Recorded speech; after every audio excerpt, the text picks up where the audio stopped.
Hey folks, it's Cal. Good morning. As promised, we're starting out in Dallas. We're here on this commercial loss. What we were called out for a vandalism loss. We got out here, and when we looked, we started, checking out everything that was going on, and got up on the top and found hail damage as well. So that claim was filed. The point in saying that, and the point of the post of dual purpose is always dual could be considered. The insured has a burden. What's happened over the period of the last 100 or so years is the insurance companies have convinced everyone that the insured should contact them. They should have their people come out, and then when their people come out, they should set the amount of the loss, and that should all be hunky-dory. That's ridiculous on its face.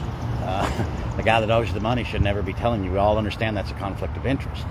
And to point those facts out just as clearly as you possibly can. There's a known hailstorm here. These folks had insurance. Everything was in good standing. They're in good standing. They've been long-time clients.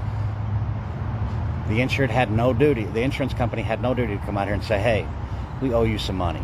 There was a hailstorm here, and because we're your insurance company, this is what we're supposed to do. The fact that that never happens, the fact that we have hurricanes, year after year, the insurance company doesn't proactively contact you and say, hey, we know that you had damage. How much money do we owe you? Why not? Because the burden lies on the insured. If the insured is not performing that burden, the duties after a loss in their entirety, not partially, but in their entirety, even when the carrier says, at our request, submit a POL at our request. That's a nice way of saying you're not starting the clock.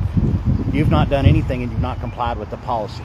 Anybody, and you don't have to be an attorney or PA, anyone but someone with common sense to understand a contract is binding.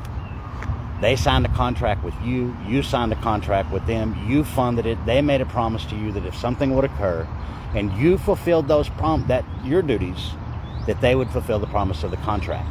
If you don't fulfill your duties, they have zero obligation to move forward. It is a reactionary contract. You must do something in order for them to do anything. What they do is they come out and they give their assessment. That's done as a courtesy. And I think maybe that may be the best way to say it. It's a courtesy for them to come out and give you an assessment of what they may owe you. But that's all it is. They created the burden. The duties of after a loss were written by them, and they were set to require the insured to perform. If the insured performs, everything changes. For instance, that's Treston. Very proud of that young man. I don't tell him enough. I'm really bad with praise, because normally when I praise, some stupid crap happens. He's been here for a little over a year. He knew nothing about this industry. This is his first actual, commercial loss, but it's a good size loss. I think this is $1.3 million on the vandalism, at probably $300,000 on the roof, something like that. I don't usually look at the numbers. We put the data in, and whatever it says, that's what it is. But if you see what he's doing right now, he's prepared. The insurance company has a copy of exactly what the demand is. The proof of loss has been met. The insured's duties at this point have been entirely met, meaning that everything that policy requires the insured to do has been done, and it is in their hands, and there is absolutely no reason to do anything but pay the claim. If they don't, that's where the problem comes in. That's where the issue arises. Everybody talks about bad faith all the time. You hear it, bad faith. How many bad faiths have you actually seen? Handful. And they weren't normally on the process. They were on something stupid that was caught. The insured adjuster had something silly that didn't have anything to do with the actual process that was going on. Understanding that the insured has a duty and that you're not seeing any bad faith should be a very clear indicator that the reason that you're not, the insured never performed. You can't look at the insurance company and say, hey, you didn't perform under the contract, when the insured did not perform under the contract either. So this is going to go as smooth as possible, as the other adjuster will allow, but as you can see, Treston, we don't really care what they do. If they come out and say, hey, we don't want you to mark up the roof, I really don't care what you want. You should be able to find a square over here. What I'm doing is my job. I've already given you the blueprint. I'm now marking the damage so that everybody is clear what we're calling damage, and that we're not talking about mechanical. We're not talking about improper installation. We're merely talking about the covered damage that you sold a policy for. And it's not retail. Get off the retail theory. Retail is the cheapest that you can get it done for, and the insurance company will often tell you, hey, we are the cheapest of the two. Policy backs that up. What the policy doesn't back up is the cheapest of the two that doesn't bring you back to indemnity. If we bought a policy of indemnification, that means you're going to put me back where we were. If the repair does not put me back to pre-loss condition, then you owe to replace. See, they forget that caveat. Awful profitable to do so. We're going to talk about these things in depth at the conference. We go over these things in the class, and this is what public adjusting really should look like. Is that, and no offense to anybody, not trying to be offensive in any way. Simply what we do, what we teach in the class, what we do in real life. Same thing. Nothing changes, as it should. There's a loss. Speaking of losses, commercial, residential. We get hung up on those two terms. There's not a massive difference in the two.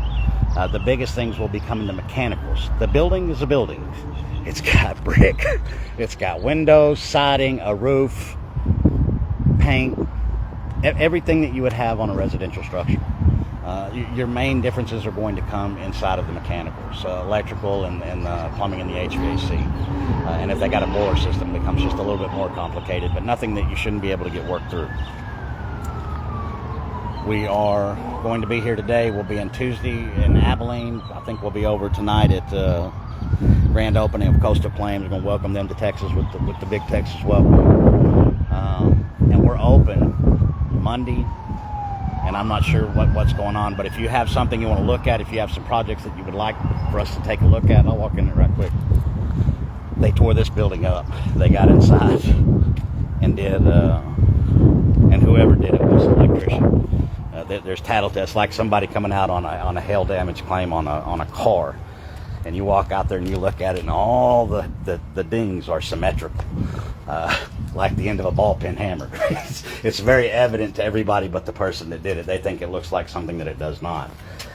But these people, they came in and they were very detailed. They knew exactly what they were doing. And anybody who's adjusting or that's done contracting, has ever done really anything commercial, there's the gearbox where everything ties in, comes in, and dispersed to the building. But they tore it apart in an effective way. And it's done this way throughout the entire building. They did the least amount of work to get the maximum amount of copper, which is what they were looking for, that they could possibly get. And in some ways it was a blessing because they didn't tear up a bunch of shit that some other people would have tore up that didn't know what they were doing. But it's also a tattletale that whoever did it, and I'm not talking about some guy that's done electricity with somebody else at their grandma's house. I'm talking about somebody that knows what they're doing. Somebody that probably had a license. And I say had because you don't normally go to stealing and keep your stuff very long. But they did a good number. See, they didn't tear up any side of that deal over there. It's this side where all the wire is. And they continued through that. Now, everything is going to have to be addressed in the pursuit of getting things back to where they're supposed to be at. But, yeah. So, need claim help. Need some advice this week on site. We can provide that. And what we're doing so that we're very clear. I'm promoting PPA. I want to see all you guys at the conference. It's where you should be if you want to know what's going on.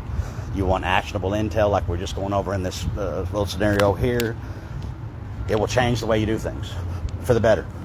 Nobody's trying to sell snake oil. Nobody's trying to tell you to do something that's illegal, that you shouldn't be doing. We're trying to make sure that you stay within the bounds of the law. That's what Sean's for. Process. And that you keep in mind, we're all policyholders. Your kids are going to be policyholders. It's not going to stop unless we stand up right now, union, everybody in concert. We don't have to all believe the same thing, but we do have to have the same goal. Protect the few rights that we have. That's what I want to do. I want to protect the few rights that we have, and I want to right some of the wrongs that they've taken away from us. Because in the beginning, the 165-line policy, you got to ask yourself, why'd they change that? Things didn't change, just like the building and the residential. There's a few minor things that have gone on, but nothing that the policy didn't really already address. Those things were meant for the now. Cal Spoon out.